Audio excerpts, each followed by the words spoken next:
आज हमारे साथ मौजूद हैं district police officer Mohammad Naveed साहब। सर ये बताइएगा कि बखर चूँकि एक हसास ज़िला भी है और केपीके के संगम पे भी वाक़ है और अशर मुहर्रम उल हराम के दौरान जो है थ्रेड भी जारी किया गया था, लेकिन आपकी तरफ से यानी डिस्ट्रिक्ट पुलिस की तरफ से आपकी निगरानी में जो सिक्योरिटी इंतजाम किए गए थे उस हवाले से हम उसके भी मुतरफ़ हैं।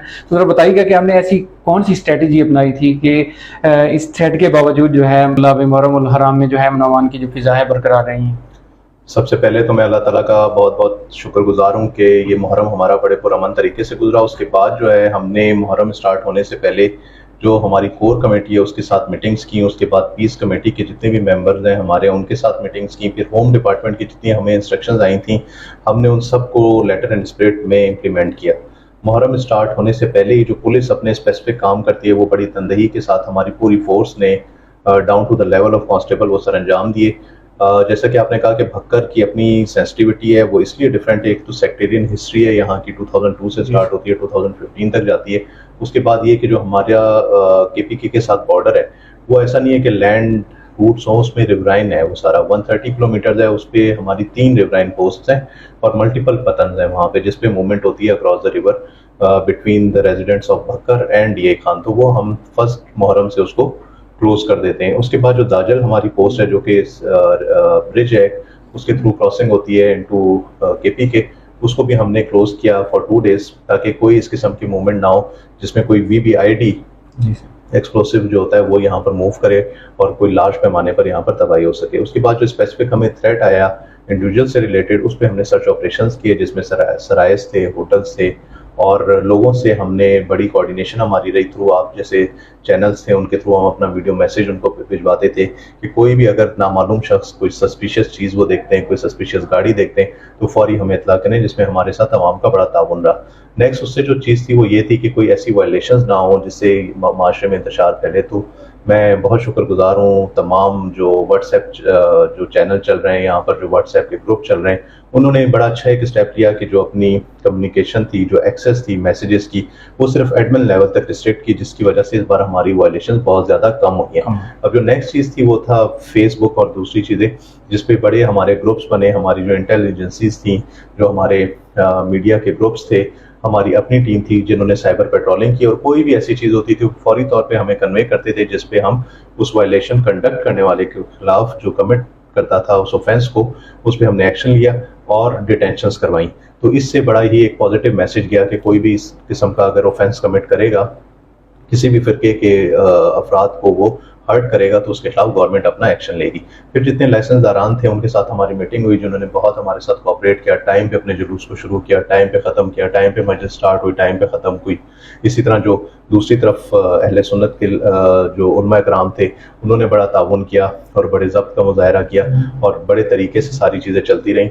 और इसमें तमाम मीडिया के लोग, तमाम लाइसेंस दारान, तमाम पीस कमेटी के मेम्बरान, उन सब ने हमारे साथ कंधे से कंधा मिला के ये जो मुहर्रम उल हराम था 2023 का उसको पुरअमन तरीके से कंडक्ट कराने में भक्कर में एक अहम किरदार अदा किया। अच्छा जी, जो थ्रेड था ये सिर्फ अच्छा मुहर्रम उल हराम के हवाले से था या कोई लॉन्ग टर्म ऐसा थ्रेड जो है वो जारी किया? देखिए थ्रेड कोई भी जो है वो इस तरह का नहीं होता कि वो स्पेसिफिक टाइम के लिए वो एक थ्रेड जनरेट होता है, उस पर इंटेलिजेंस एजेंसीज अपना काम करती हैं। तो आवाम को यकीनन चौकन्ना रहने की ज़रूरत है।